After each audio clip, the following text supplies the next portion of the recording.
ये क्या है? जगन्नाथ जी कटहल से क्यों भाग रहे हैं? इसका कारण जानने के लिए ये कहानी सुनिए। जब माधवदास जी पहली बार जगन्नाथपुरी आए, तो जगन्नाथ जी के दर्शन के लिए उन्हें बहुत लंबा सफर तय करना पड़ा। मंदिर को देखते ही उन्हें लगा कि उन्होंने अपने जीवन के 21 साल संसार के सुख सुविधाओं में बिता दिए हैं और अब इस जीवन में कोई उम्मीद नहीं बची। अगर मैं कल मर जाऊं तो क्या होगा? यही सोचकर वह समुद्र किनारे चला गया और वहीं अपनी मृत्यु तक बैठा रहा। वे मन ही मन सोच रहे थे, मैंने अपने 21 वर्षों के जीवन में महाप्रभु को एक बार भी नहीं देखा। सब लोग कहने लगे, अरे आप अभी तक नहीं आए, अब आ गए। माधवदास जी ने कहा, अगर मैं 21 वर्ष और 3 दिन तक जीवित रहूं तो क्या होगा? और इस तरह 3 दिन बीत गए और 3 दिन बाद हमारे महाप्रभु जगन्नाथ चिंतित हो गए। महाप्रभु जगन्नाथ को प्रसाद नहीं मिल रहा था। लक्ष्मी जी उनके सामने खड़ी होकर बोली, स्वामी जी क्या हुआ, आपको प्रसाद क्यों नहीं मिल रहा? प्रसाद ना मिलने पर महाप्रसाद कैसे बनेगा? जगन्नाथ जी ने कहा, देवी की इच्छा पूरी नहीं हो रही है। लक्ष्मी जी ने पूछा, क्यों, क्या हुआ? जगन्नाथ जी ने कहा, मेरा एक परम भक्त आया है, उसे 3 दिन से कुछ नहीं मिला है, तो मुझे कैसे मिलेगा? लक्ष्मी जी ने कहा, ठीक है, आप चिंता न करें, मैं प्रसाद भेज दूंगा, तुम उनसे प्रसाद ले आना। जगन्नाथ जी ने कहा, उन्हें प्रसाद देने वाला कोई और नहीं है, मैं जाता हूँ। लक्ष्मी जी ने कहा, जय हो, मुझे भी इतना सौभाग्य प्राप्त नहीं हुआ कि आप इसे उन्हें देने जा रहे हैं। और जगन्नाथ जी ने उस स्वर्ण थाली में महाप्रसाद ग्रहण किया, जिसमें वे स्वयं प्रसाद ग्रहण करते हैं। वह माधवदास जी के सामने एक छोटे बच्चे के रूप में प्रकट हुए। उन्होंने माधवदास जी से पूछा, क्या आप माधवदास हैं? माधवदास जी ने कहा, जी हाँ, मैं ही हूँ। क्यों, क्या बात है? जगन्नाथ जी ने कहा, भगवान जगन्नाथ जी ने स्वयं आपके लिए महाप्रसाद भेजा है, कृपया इसे ले लीजिए। यह सुनकर वह स्तब्ध रह गया और जब वह स्तब्ध हुआ तब तक वह बच्चा गायब हो चुका था, लेकिन थाली वहीं रखी रही। माधवदास जी ने सोचा, यदि भगवान जगन्नाथ चाहते हैं कि मैं जीवित रहूं तो यही उचित है, और माधवदास जी को प्रसाद मिल गया। श्री मंदिर में अफरा तफरी मच गई है। भगवान जगन्नाथ की सोने की थाली गायब है, उसे ढूंढ निकालिए। वहां जगन्नाथ जी ने गजपति राजा को स्वप्न दिखाया। मेरे परम भक्त माधवदास 3 दिनों से समुद्र तट पर बैठे थे। उन्हें प्रसाद देने के लिए मैंने केवल अपनी सोने की थाली ली। गजपति राजा पांडवों के साथ माधवदास जी से मिलने गए। तब उन्होंने देखा कि माधवदास जी मुस्कुरा रहे थे और सोने की थाली उनके पास रखी हुई थी। गजपति ने कहा, चलो भगवान जगन्नाथ से मिलने चलते हैं। माधवदास जी के श्री मंदिर में प्रवेश करते ही भगवान जगन्नाथ ब्रह्मवेदी पर नृत्य करने लगे। मेरे माधव आ गए हैं, मेरा माधव आ गया है। और इस घटना के कुछ वर्षों बाद एक दिन हमारे भगवान जगन्नाथ को लगा कि उन्हें चोरी किए हुए बहुत समय हो गया है। अब मुझे चोरी करने जाना होगा, लेकिन अकेले चोरी करना मजेदार नहीं होगा। लेकिन अगर मैंने अपने भाई बहनों को बता दिया तो वे अब नहीं जाएंगे। वे ऊपर से मुझे डांटेंगे। मुझे क्या करना चाहिए? तभी भगवान माधवदास जी उनसे मिलने आए। भगवान माधवदास जी ने कहा, महाप्रभु, आज आप इतने उदास क्यों दिख रहे हैं? आप इतनी परेशानी में क्यों हैं? तब भगवान जगन्नाथ ने कहा, मुझे ऐसा करने का मन नहीं है। तब उन्होंने पूछा, आपको ऐसा करने का मन क्यों नहीं है? तब उन्होंने कहा, हम पूरे ओडिशा में बस चुके हैं। हमें यहाँ बहुत सी अच्छी चीजें मिलती हैं, दाल, चावल, महाप्रसाद। लेकिन जो चीजें हम बचपन में किया करते थे, वो सब हम यहाँ नहीं कर पाते। तब उसने कहा, क्या नहीं हो रहा है? फिर उसने कहा, हम चोरी नहीं कर पा रहे हैं। मुझे चोरी करने का मन कर रहा है। तब भगवान माधवदास जी ने कहा, धीरे से बोलो। लोग आपको जगन्नाथ कहते हैं। वे आपको क्या कहकर पुकारते हैं? जगन्नाथ। जगन्नाथ ही तो समस्त संसार के रक्षक हैं। नाथ का अर्थ है रक्षक, और आप यहाँ चोरी की बात कर रहे हैं। भगवान ठाकुर ने कहा, भले ही मेरा नाम जगन्नाथ है, मैं अपने स्वभाव को कैसे छोड़ सकता हूँ? यही मेरा स्वभाव है। मुझे चोरी करने का मन कर रहा है। भगवान माधवदास ने कहा, तो जाओ, तुम्हें किसने रोका? जाओ और चोरी करो। भगवान ठाकुर ने कहा, यह भी एक बात है। अकेले आनंद नहीं लिया जा सकता। एक या दो व्यक्ति हों तो साथ मिलकर आनंद लिया जा सकता है। भगवान माधवदास ने कहा, मेरे पास सुभद्रा जी और बलभद्रा जी हैं, इन्हें हटा दो। भगवान जगन्नाथ ने कहा, रहने दो। तो फिर हम ऐसे ही ठीक हैं। क्यों? उन्होंने कहा, अगर मैं उन्हें ले जाऊंगा तो मैं अपना ख्याल नहीं रख पाऊंगा। मैं उनका ख्याल कैसे रखूंगा? तब तो भगवान बलराम जी हमारे शत्रु होंगे। अगर हम चोरी करते पकड़े गए तो हमारा सिर कलम कर दिया जाएगा। और भगवान बलराम जी भी ऐसे ही हैं। अगर मैं उनसे कहूं कि मुझे चोरी करने जाना है, तो वे पहले मुझे डांटेंगे। और मुझे जरा भी शर्म नहीं है। तुम बहुत बड़े हो गए हो, तुम तो भगवान बन गए हो। सब लोग आपके पास आकर सम्मान व्यक्त करते हैं। फिर भी उसने चोरी करना बंद नहीं किया। वह पहले मुझे डांटेगा। और फिर अगर मुझे चोरी करने का मन भी हो तो भगवान बलभद्रा जी महान हैं। उन्हें एक महान देवता माना जाता है। अगर मैं चोरी करने नहीं जाता, अगर मैं उनसे कहता हूँ कि मुझे चोरी करनी है, तो भगवान बलराम जी पूरे जगन्नाथपुरी को बुला लेंगे। और वो सबको बताएगा, हमारा लाला चोरी करने आएगा, धंधा करेगा। ऐसी चोरी का क्या फायदा? फिर तो हमें सुख नहीं मिलेगा। बेचारे लोग, हम जहाँ भी चोरी करने जाते हैं, सब लोग कहते हैं, लाला आओ और चोरी करो, हमारे घर आओ, चोरी करो। सब लोग दाऊ और दादा से बहुत डरेंगे, हमें सुख नहीं मिलेगा। माधवदास जी ने कहा, तो फिर मैं तुम्हारे लिए चोर कहाँ से लाऊं? किसे लाऊं? तुम किसके साथ चोरी करने जाओगे? तब जगन्नाथ जी ने मुस्कुराते हुए कहा, आप महान हैं, आप जाइए। अगर आप मेरा समर्थन करेंगे तो मैं कर दूंगा।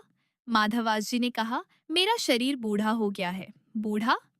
बूढ़े आदमी से क्या चुराओगे? ठाकुर जी ने कहा, मैं सब कुछ कर दूंगा, आप बस हाँ कह दीजिए। माधवदास जी ने कहा, मुझे नियम बताइए, मैंने कभी चोरी नहीं की, मुझे नहीं पता। तो जगन्नाथ जी ने कहा, पहला नियम। उन्होंने क्या कहा? आपको इसे फड़फड़ाते रहना होगा। लेकिन फड़फड़ाते समय आवाज करना जरूरी नहीं है, मतलब गति तेज होनी चाहिए।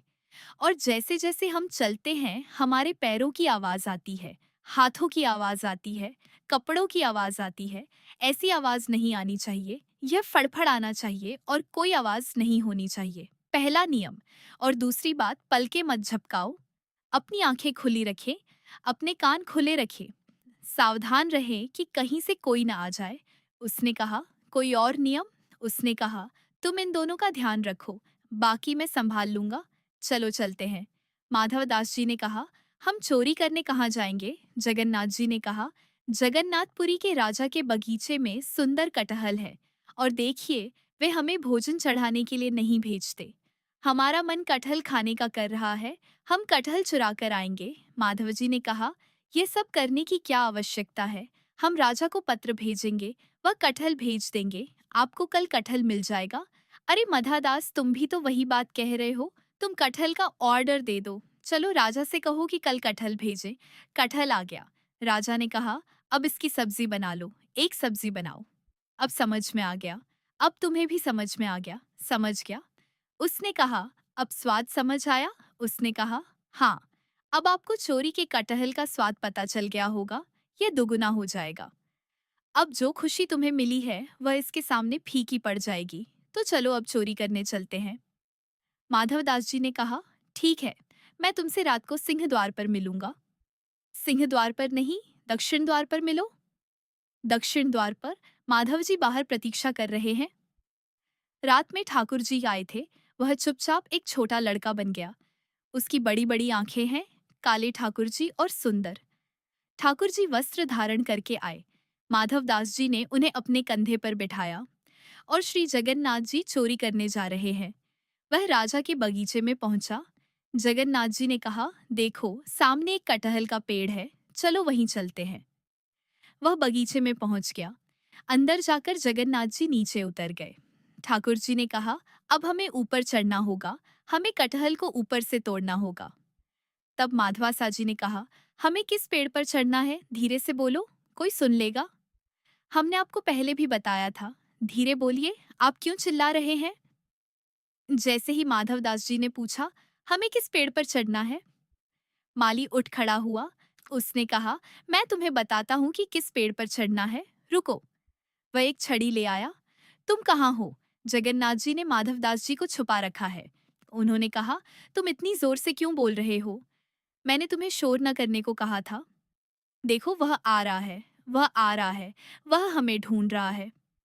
कुछ देर बाद माली चारों ओर घूमा, उन्हें वह नहीं मिला। माधवदास जी ने कहा, अब हमें क्या करना चाहिए? उन्होंने कहा, पेड़ पर हम में से एक चढ़ेगा और दूसरा नीचे उतरेगा। वह इस तरह चढ़ेगा, अगर वह गिर गया तो जोरदार आवाज होगी। माली फिर आएगा। तब माधवदास जी ने कहा, तुम लाला हो, तुम्हारा शरीर इतना भारी है कि तुम अपने आप नहीं गिरते, मैं ऊपर चढ़ूंगा।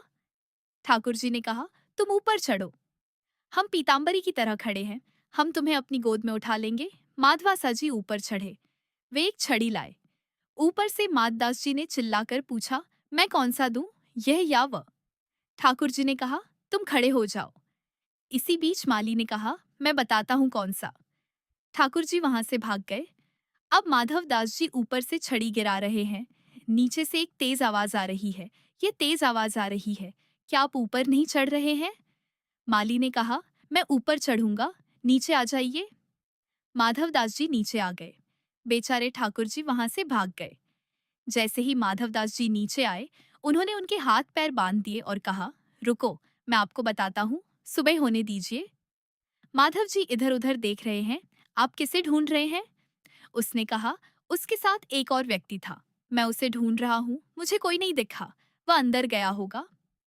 वह सीधे मंदिर गया और वहीं खड़ा हो गया। अगले दिन सुबह हो गई। राजा को पता चला कि रात में एक चोर हमारे बगीचे में घुस आया था। को खबर मिली कि हमारे बगीचा में कोई चोर घुसे थे रात को। सुबह सुबह राजा बगीचा घूमने आता था, तो जैसे ही बगीचा में आया तो देखा माधवदास जी पेड़ से लटके पड़े हैं। राजा उनको गुरु मानता था। तुरंत आकर के, अरे गुरुदेव गुरुदेव गुरुदेव, ये कैसी लीला, जल्दी खोलो जल्दी खोलो। माली बोला, इनको नहीं खोलना, ये रात में कटहल चुरा रहे थे यहाँ से। अरे हमारे गुरुजी हैं, खोलो इनको। तुरंत खोला। माधवदास जी के नेत्र सजल है। राजा बोले, गुरुदेव ये कैसा कौतुक, आप मुझे बोल देते, मैं भिजवा देता। माधवदास जी बोले, हमारा शरीर देख कर के तुमको लगता है कि हम कटहल खाते होंगे? हमारे अंग में कहीं भी आपको ऐसे लक्षण दिखते हैं? हमारी जीवा इतनी चटोरी होगी कि हमको कटहल की इच्छा हो? तो बोले, हमारे जगन्नाथपुरी में सबसे चटोरे कौन है? बोले, कौन है? बोले, सबसे ज्यादा चटोरे एक ही है, महाप्रभु जगन्नाथ। उनकी इच्छा हो रही थी कि भैया बहुत दिन हो गए हमने चोरी नहीं करी, तो चोरी करने के लिए आपके बगीचे में आए थे, कटहल की चुराई करने के लिए। हमको ऊपर चढ़ाया, सब बात बताई और बोले वो तो भाग गए, इसने हमको पकड़ लिया। राजा के नेत्र सजल हो गए, कितना बड़ा भाग्यशाली हूँ, महाप्रभु जगन्नाथ मेरे बगीचे पर चोरी करने आए। और उसी दिन पूरा बगीचा महाप्रभु जगन्नाथ जी के ही नाम कर दिया। बोले, अब महाप्रभु जी का ही है ये बगीचा, अब ये हमारा नहीं है, अब यहाँ जो भी सामग्री सब महाप्रभु जी की है। माधवदास जी बेचारे स्नान ध्यान करके निकले, समुद्र प्रणाम करने जाते रोज भोर में। जैसे ही समुद्र प्रणाम करने गए, सोई दूर देखा कालिया ठाकुर चलते हुए आ रहे हैं। माधवदास जी बोले, बहुत बढ़िया, भाग गए थे रात को?